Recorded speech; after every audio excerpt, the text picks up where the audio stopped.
Keeper of the Lost Cities, Chapter 28. Foxfire was almost unrecognizable. Silver streamers wrapped every tree, every shrub, every tower, like the school had been toilet papered with tinsel. Confetti and flowers covered the floor, and giant bubbles filled the prizes floated through the halls. Prodigies ignored their parents as they dashed around popping as many as they could. Grady and Adeline were overwhelmed by the crowd, so they went straight to where they'd meet for their first Venta appointment and left Sophie to celebrate on her own. She made her way to the level 4 wing, deciding to drop off Fitz and Keith's present before meeting up with her friends. A tiny part of her had been hoping she'd find Fitz at his locker, but all she found was a long line of level 4 girls, all of whom glared at her as she added her small teal wrapped package to his nearly full hat. The glaring turned every uglier when she added a bright green box to Keith's collections. Girls. She kept her head down as she slunk away, hurrying back toward her own wing, which was how she ended up plowing straight into Sir Tygon. Sorry, she exclaimed as he struggled to regain his balance. He had been moving fast and they'd crashed pretty hard. She rubbed her forehead where it had slammed into his elbow. Sophie, he glared around. Thin lines stretched across his brow. What are you doing here? I just came to drop off some gifts. Why? Is everything okay? He smiled, but it looked forced. Of course, I just didn't expect to run into you here, especially so literally. His smile turned real with his joke. Well, who do we have here? Sophie's heart sank as she turned around, expecting to find Keith with lots of prying questions and one of his trademark smirks. And he was there, but his grin was gone, and it wasn't he who had spoken. A tall, slender man in a sapphire encrusted navy blue cape stood next to him, studying Sophie intently. The family resemblance was striking, though Keith's disheveled hairstyle and untucked shirt sharply contrasted his dad's slick blonde hair and pristine tunic. This must be the girl who was raised by the humans, he said, much louder than Sophie would have liked. How curious to find her in the level 4 wing, talking to Foxfire's most infamous mentor. Infamous? Sophie couldn't help asking. She glanced at Keith, but he was staring at the ground. It was strange to see him so deflated, like he had wilted in his father's presence. Keith's father grinned, an oily sort of smile that dripped with insincerity. Few mentors have resigned, then returned years later, out of the blue, to train a mystery prodigy. He winked with the last two words, but he knew exactly who the prodigy was. Sophie felt her cheeks flame and searched for some sort of lie, but Targan beat her to it. Interesting theory, Cassius. Lord Cassius, he corrected. Targan's jaw tightened. Lord Cassius. But do you really think I could be tempted back by a little girl, especially one performing so unremarkably in her sessions?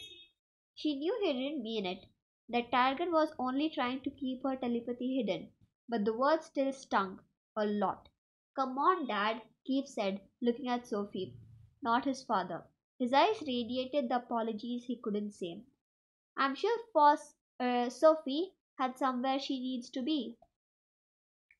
Cassius glared at his son. Yes, of course, and I need to meet your mentors. See how disappointing your scores will be this time. He rolled his eyes as his father turned to Sophie with another fake smile. Fascinating to meet you. I look very forward to seeing what you can do. Sophie nodded and took off down the hall without saying goodbye. She felt bad leaving Keith and Tyrigan that way, but she had to get away from that man. It wasn't because he was intimidating, though he was definitely that. She felt sorry for Keith, having to go home to a cold, critical father every day. But what she really didn't like was the way Lord Cassius had looked at her, like he was trying to see through her. And the last time he had said, I look forward to seeing what you can do, almost like he knew something she didn't, totally gave her the creeps. It was a relief to reach the safety of the level 2 wing, which was packed with prodigies running around, popping the prize filled bubbles. She poked a bubble floating by her locker, and a box of prattles dropped into her hands. Good catch, Dex said, running up beside her. He jumped for a bubble but didn't quite reach it. Before he could try again, Stina shoved by, raised a bony arm, and popped it. She waved the bottle of lushberry juice in Dex's face. Must get frustrating being shorter than the average dwarf. Sophie snorted. This coming from someone who looks like a giant lollipop. If your head gets any bigger, you'll topple over. Dex cracked up. Awfully brave words coming from a girl who's going to flank out of here today, Stina growled. Sophie opened her mouth but couldn't find a snappy comeback. Stina could be right, and Sophie was trying very hard not to think about that, especially after Tigan's comment. Stina giggled. Enjoy your last day at Foxfire, loser. She bumped Sophie into the wall and stalked away. Don't let her get to you, and if Lady Galvin fails you, I'll organize a protest. Dex pointed to her thinking cap, which was overflowing with presents. Look at how many people care about you here. He frowned at his own half empty cap. Sophie nudged his arm, pulled a package from her satchel, the Disneyland watch she had been wearing when she had moved to Lost Cities. She figured he'd get a kick out of that and dropped it in. He grinned, flashing his dimples. I slipped your present in before you got here. His eyes dropped to his feet. I hope you like it. I'll love it. Just let me drop off Biana's gift and we'll go to the cafeteria. Oh, why did you buy Biana a present? She's my friend. Yeah, and like a month ago you guys hated each other. That was a misunderstanding. Yeah, well, I don't trust her. I don't think you should either. Why would she reach out to you for? Sophie shushed him as Biana entered the atrium, followed by Maruka. They looked like they were talking, but when Sophie got closer, she realized they were arguing. Biana bit her lip. Oh, hey, Sophie. Maruka glared at Biana. Sophie cleared her throat. Sorry, I just wanted to drop this off. She handed Biana a pink box, the charm bracelet she had bought her, and turned to leave. Wait, Biana pulled out a slim purple parcel and handed it to Sophie. You're coming over for dinner tonight, right? Of course, I can't wait. Well, I'll see you later, Sophie said, wondering why Maruka was glaring at her. Then again, so was Dex. What? She asked as soon as they were out of earshot. You're going over there for dinner? He said something else too, but the chiming bells drowned him out. Sophie froze.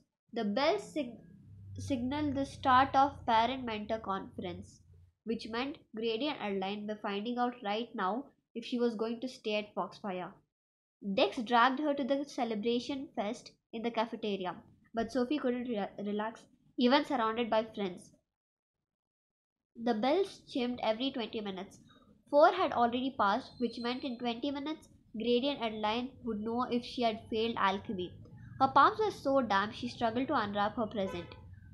What do we have here? Keith asked, snatching a red box from her thinking cap. He was definitely back to his old self without his father around. He glanced at the card and cracked up.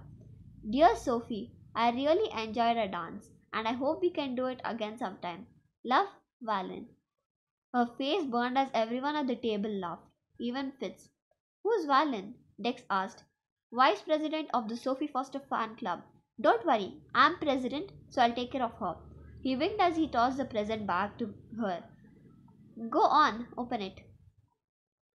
There didn't seem to be a way to avoid it, so she tore off the paper, wishing she could disappear when she unwrapped a bracelet of little heart charms. Keith cracked up again.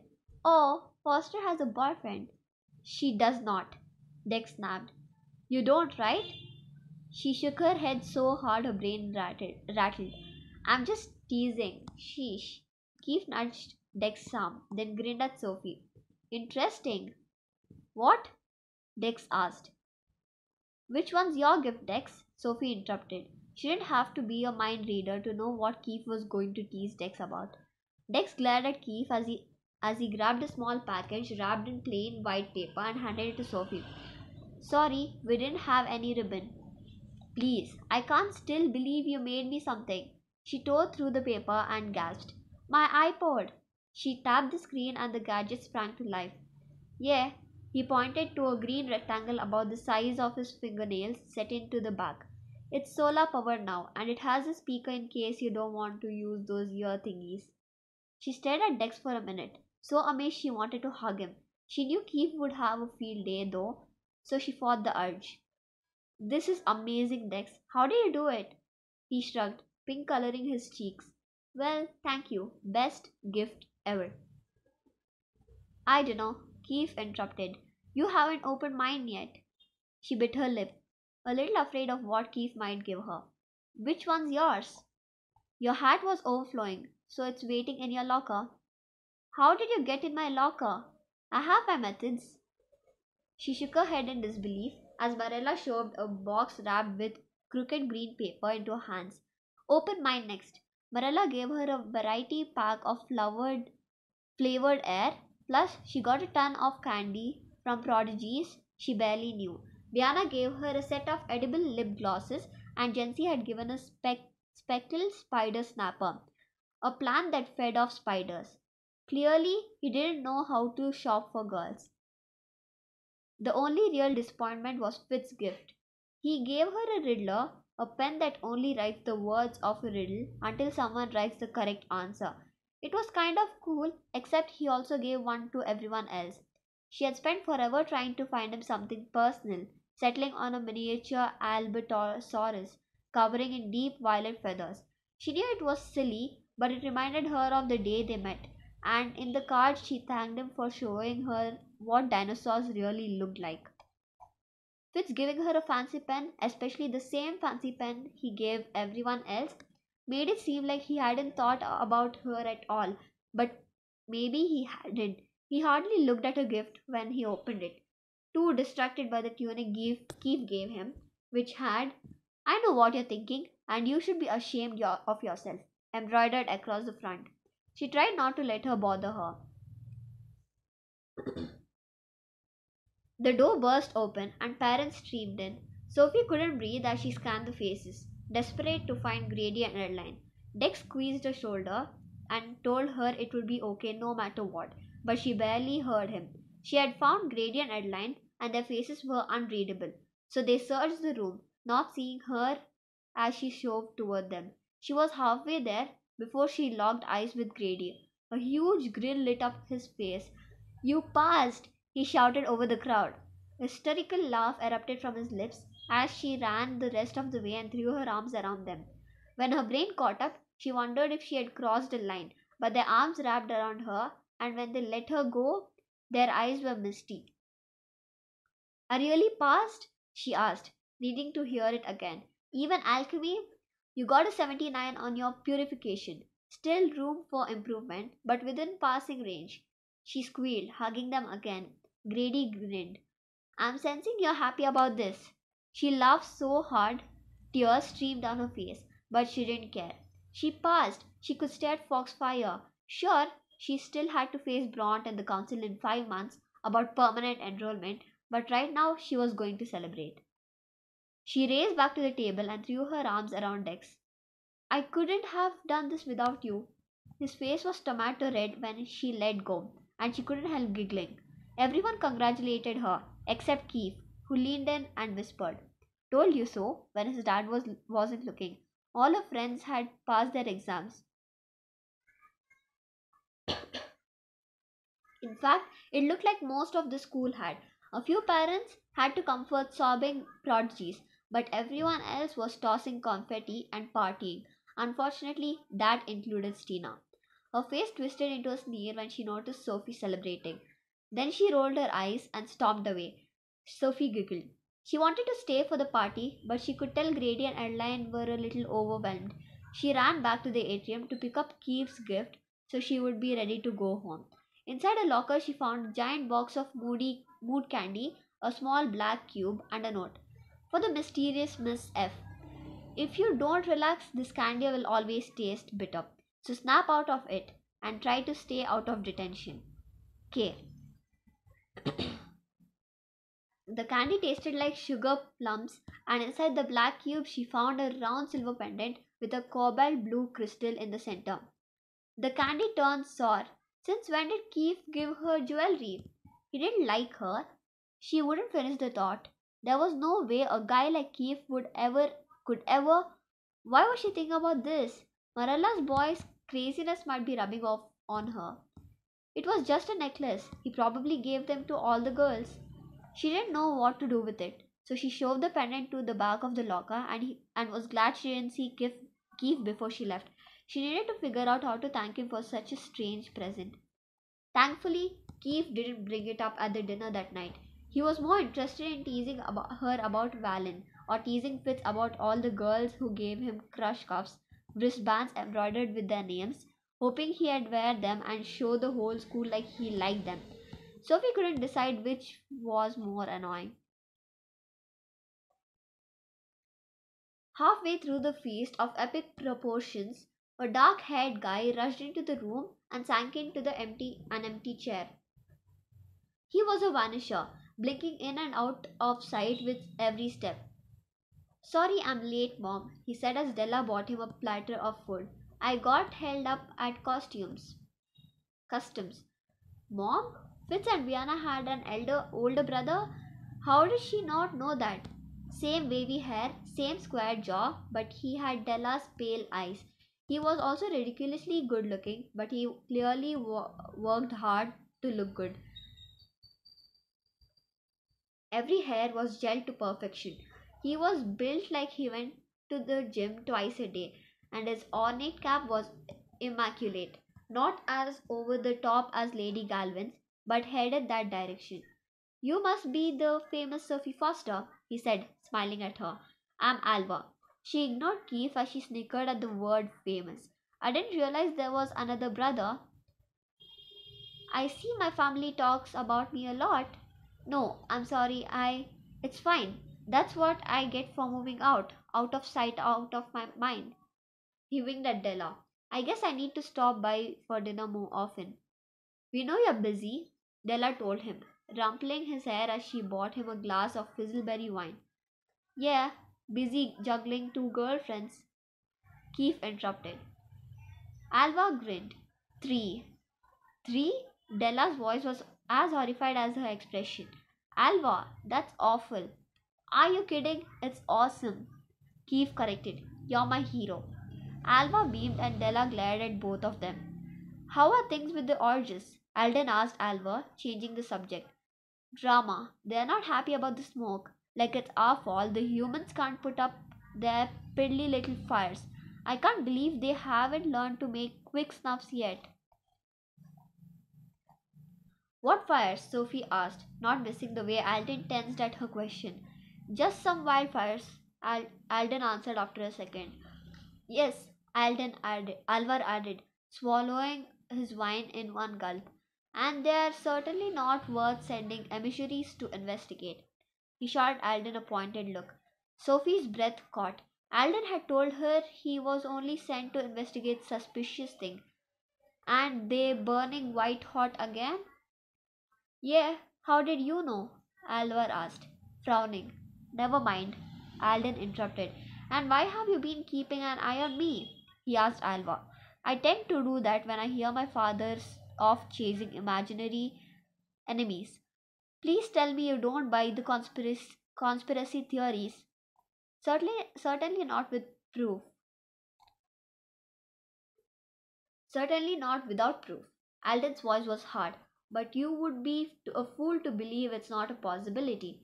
You really believe the Black Swan exists? Yes, I've seen their handiwork myself.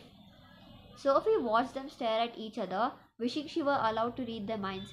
Something about the Black Swan felt familiar. Alva shook his head. Well, I don't buy it. That's what that symbol was, Sophie said as her memory pieced together. Symbol? Alden asked. Sophie flushed as she realized she had everyone's undivided attention. Just something I saw on some scrolls Grady had. There was a black curved swan's neck at the bottom. Albus nodded. Oh, yes, the sign of the swan. What a bunch of nonsense.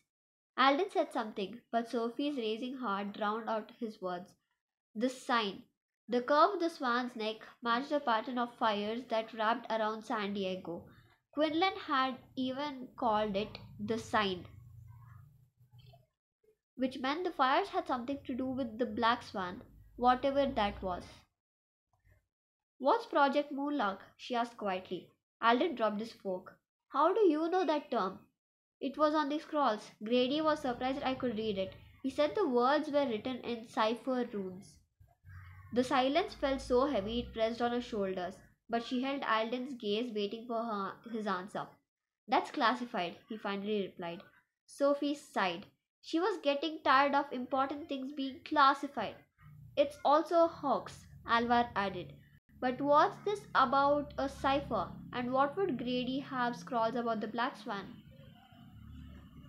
Sophie was wondering the same thing herself. Grady used to look into certain things back when he was active in the nobility, Alden explained. So why does he still have them? Alva pressed.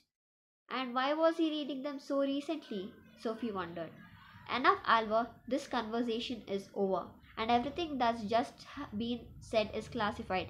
Is that understood? Alden waited for everyone at the table to nod. Then his eyes met Sophie's. I know you find this all very interesting, Sophie, but you need to understand an unauthorized investigation into these subjects will land you in deep trouble without the council. So, no more questions, okay? Sophie nodded, her head buzzing with fear and frustration. She couldn't shake the feeling that all of us had to do something with her.